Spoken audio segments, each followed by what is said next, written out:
আসসালামু আলাইকুম। প্রিয় দর্শক, ঢাকার যোগাযোগ ব্যবস্থায়, ট্রাফিক ব্যবস্থায় একটা পরিবর্তন কিন্তু এসেছে। এটা যারা নাকি মহানগরীতে থাকেন তারা এর মধ্যে এটাকে উপলব্ধি করতে পেরেছেন। আমরাও দেখতে পাচ্ছি যে এআই ভিত্তিক যে ট্রাফিক সিস্টেম চালু করা হয়েছে, এটা বেশ ভালো কাজ করছে। আগে যেমন ছিল হুটহাট হাত তুলে দেওয়া, মনে করেন কোনো একদিকে লাইন বন্ধ হয়ে আছে তো আছেই, হঠাৎ করে পুলিশের যিনি আছেন, মানে ট্রাফিকের যিনি আছেন, ওনার ইচ্ছা হলো ওটা থামিয়ে দিলেন, আরেক দিকে চলছে। এই যে একটা মানে মানে হিউম্যান এরর তো হয়, তাই না?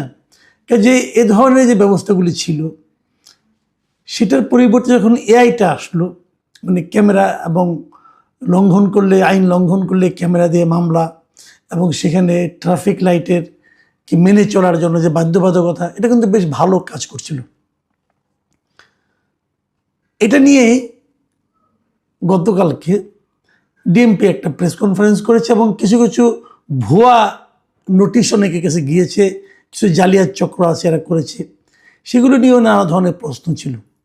এবং সেখানে ডিএমপি কমিশনার ছিলেন এবং ডিএমপি কমিশনারকে সাংবাদিকরা জিজ্ঞাসা করেছিলেন একটা প্রশ্ন। সেটা হলো যে অনেক সময় দেখা যায় যে সরকারি গাড়িগুলো ট্রাফিক আইন মানে না, তাদের ক্ষমতার দাপটে চলে যায় এবং অপ্রয়োজনে হর্ন বাজায়, হুটার বাজায়।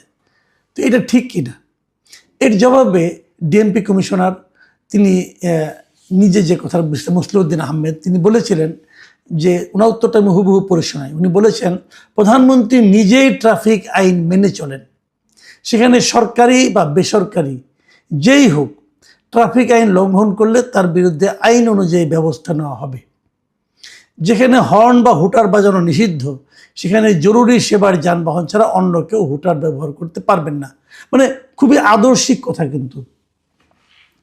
এবং সরকারি হোক বেসরকারি হোক, আপনি রং রোডে যাইতে পারবেন না ভাই। এটা আমি নিজে দীর্ঘদিন মিডিয়াতে জব করেছি, আমিও দেখেছি। আমি যখন টেলিভিশনে চাকরি করতাম তখন আমি দেখেছি, আমাকে যে গাড়িটা নিয়ে আসতো, যাতায়াত করতাম, আমি দেখতাম সেই গাড়িগুলো অনেক সময়, যেহেতু মিডিয়ার গাড়ি, তারা কিন্তু রং রোডে ঢুকে পড়তো। এবং যখনই আমি যে গাড়িতে থাকতাম, আমি সবসময় গাড়ির ড্রাইভারকে বলতাম, ভাই রং রোডে যাবেন না। উনি বলতেন, না স্যার আমাদের কিছু হয় না। আমি কিন্তু আপনার কিছু হোক বা না হোক যাবেন না। এবং যতদূর সম্ভব আমি এটাকে থামানোর চেষ্টা করেছি, আমি নিজে যখন থাকতাম আর কি। এবং অনেকেও এরকম করতো, আবার কেউ মানতও না। সরকারি গাড়িগুলো অনেক সময় পাওয়ারফুল লোকটা মানতো না। যখন প্রাইম মিনিস্টার যেতেন কোনো রাস্তা দিয়ে, সেই রাস্তা সব দিকে বন্ধ করে দেওয়া হতো। এটা আমরা বহুদিন ধরে দেখে এসেছি। এবং কেবলমাত্র এই প্রধানমন্ত্রী আসার পর উনি সেটাকে আর ওইভাবে করেন না। উনি ট্রাফিক আইন মেনেই ওনার অফিস থেকে বাসায় যাতায়াত করেন। এটা অত্যন্ত আপনার উল্লেখ করার মতো একটা উদাহরণ উনি সৃষ্টি করেছেন, কোনো সন্দেহ নেই। সেই কথাটাই কিন্তু ডিএমপি কমিশনার বলেছেন। এ পর্যন্ত ঠিক আছে। তারপরে আলাপটা হলো সমকালে, দৈনিক সমকাল পত্রিকায় গতকালকে কিন্তু বৃহস্পতিবার উনি প্রেস কনফারেন্সটা করেছেন এবং বিকালে, এবং সেই দিন দিবাগত রাত্র 12টা 16 মিনিটে সমকাল একটা নিউজ আপ করেছে।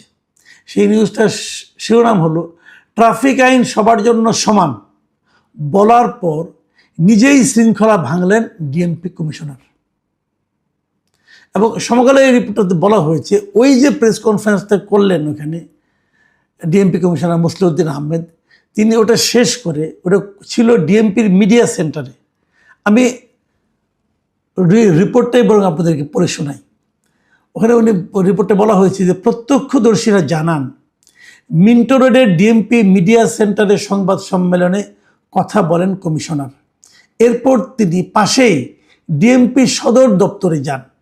তবে ট্রাফিক বিভাগের ডাইভারশন চলমান থাকায় যানবাহনগুলোর মিন্টো রোড থেকে সরাসরি ডিএমপি সদর দিকে যাওয়ার সুযোগ নেই। সেখানে যেতে হলে কিছুটা পথ ঘুরে মগবাজার উড়াল সড়কের নিচ দিয়ে ইউটার্ন নিতে হয়। তবে ডিএমপি কমিশনারের গাড়ি সেই পথে যায়নি, বরং ডাইভারশনের রশি সরিয়ে তার গাড়িবহর মনসুর আলীর সরণিতে উঠে সদর দপ্তরের দিকে যায়। এই যে ঘটনাটার কথা লিখলো দৈনিক সমকাল পত্রিকায়, এবং এটা থেকে বোঝা যাচ্ছে যে ডিএমপি কমিশনার নিজেই ট্রাফিক আইন লঙ্ঘন করেছেন, কোনো সন্দেহ নেই। ওখানে একটা ডাইভারশন দেওয়া হয়েছিল রশি টাঙিয়ে দিয়ে, যে আপনি এখান থেকে যেতে পারবেন না, আপনি আরেকটু সামনে দিয়ে ঘুরে আসবেন। খুব বেশি দূর না কিন্তু ওই জায়গাটার থেকে, যেখান থেকে ঘুরে আসতে হবে সেটা কয়েক কিলোমিটার দূর না, এই ধর ম্যাক্সিমাম 200 মিটার হবে, মানে অল্প একটু রাস্তা।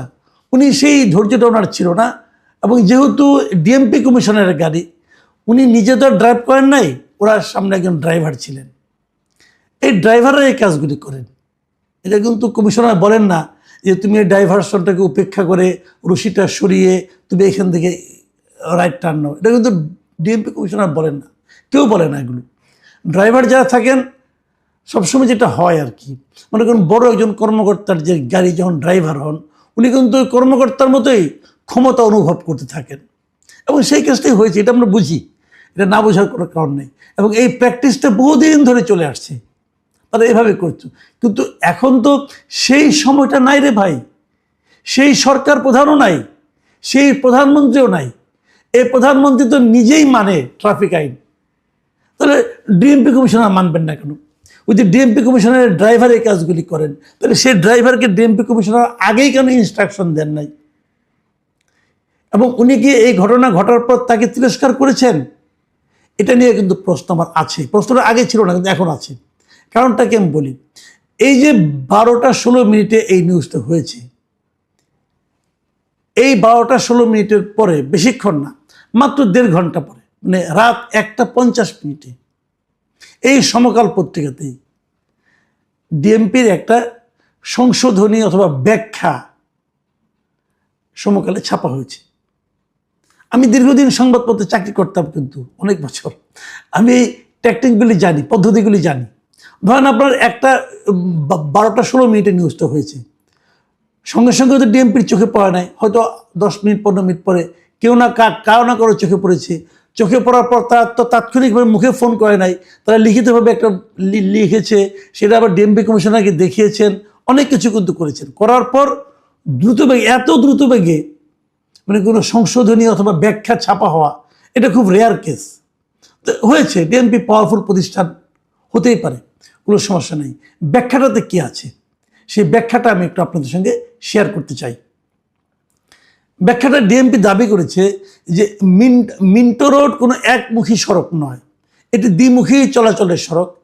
সেখানে ট্রাফিক ব্যবস্থার অংশ হিসেবে কিছুদিন আগে পরীক্ষামূলকভাবে প্লাস্টিক ব্যারিকেড ব্যবহার করে অস্থায়ী ইউটার্ন ব্যবস্থা চালু করা হয়েছে। এটি কোনো স্থায়ী ট্রাফিক নিষেধাজ্ঞা নয়। ওনারা বলতেছেন এই যে উড়াল সেতুর নিচ দিয়ে, মগবাজার উড়াল সেতুর নিচ দিয়ে যে ইউটার্ন নিয়ে আসতে হবে, এটা কোনো স্থায়ী ব্যবস্থা না, এটা অস্থায়ী ব্যবস্থা। কাজে এটা কোনো স্থায়ী ট্রাফিক নিষেধাজ্ঞা নয়। কাজেই মূল বক্তব্যটা হলো যে ডিএমপি কমিশনার যিনি যা করেছেন, এটা উনি কোনো স্থায়ী নিষেধাজ্ঞাকে লঙ্ঘন করেন নাই, অস্থায়ীটাকে লঙ্ঘন করেছেন, এই তো। অথবা ওনার কারণে অস্থায়ী নিষেধাজ্ঞাটাকে উঠিয়ে নেওয়া হয়েছিল, এও হইতে পারে।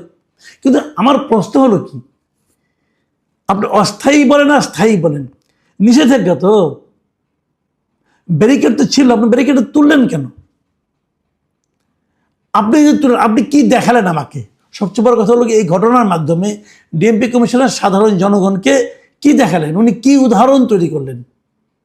প্রধানমন্ত্রীকে তো একটা উদাহরণ তৈরি করেছেন যে আপনি যেই হন না কেন আপনাকে ট্রাফিক আইন মেনে চলতে হবে, নো ভিআইপি টিআইপি কোনো কিছু নাই।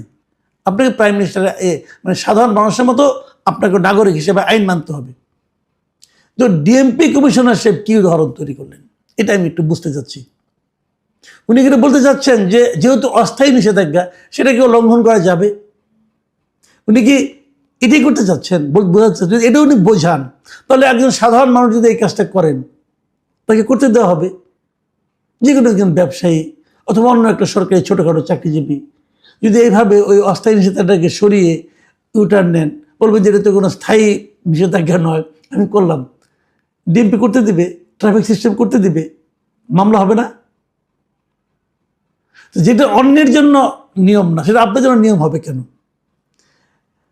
ডিএমপি তার বিজ্ঞপ্তিতে আরেকটা কথা বলছে, সেটা বলছে এই অস্থায়ী ট্রাফিক ব্যবস্থা প্রয়োজন অনুযায়ী খুলে দেওয়া ও পুনরায় বন্ধ করা হয় এবং এটি নিয়মিত ট্রাফিক ব্যবস্থাপনার অংশ হিসেবে দীর্ঘদিন ধরে চলছে। ফলে ঘটনাস্থলে নিয়ম ভঙ্গের যে অভিযোগ করা হয়েছে তা সঠিক নয়।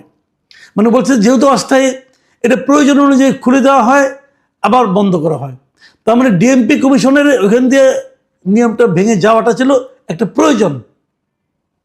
তাহলে তো এই প্রয়োজন তো অনেকের জন্য হতে পারে। কোনটা প্রয়োজন এবং কোনটা প্রয়োজন না, কে পরিমাপ করবে? কে পরিমাপ করবে ভাই? আমি সত্যি কথা বলতে কি, আমি পুলিশের এই ব্যাখ্যাটা আমার কাছে এত এলোমেলো ঠেকেছে, আমি আসলে, কারণ আমার কাছে মনে হয়েছে কি যে ওনারা একটা ব্যাখ্যা দিতে হয়, ওনাদের স্যারকে এটাকে বাঁচাতে হবে অথবা করতে হবে, অতএব এটা তারা করেছেন। তো এটা তো এরকম হয় না। আবার এখানে আরও বলা হয়েছে, ডিএমপির ব্যাখ্যা শুনেন, ডিএমপি জানায় কমিশনারের গাড়ি বহরের চলাচল সংশ্লিষ্ট ট্রাফিক কর্মকর্তার পরামর্শ ও ব্যবস্থাপনার আওতায় সম্পন্ন হয়েছে। এখানে কোনো ধরনের বিশেষ সুবিধা গ্রহণ বা ট্রাফিক আইন লঙ্ঘনের ঘটনা ঘটেনি। এই যে সংশ্লিষ্ট ট্রাফিক কর্মকর্তাদের পরামর্শ, এই জায়গাটাতেই তো ভয়। এই সংশ্লিষ্ট ট্রাফিক কর্মকর্তা, তাদের পরামর্শটা কি?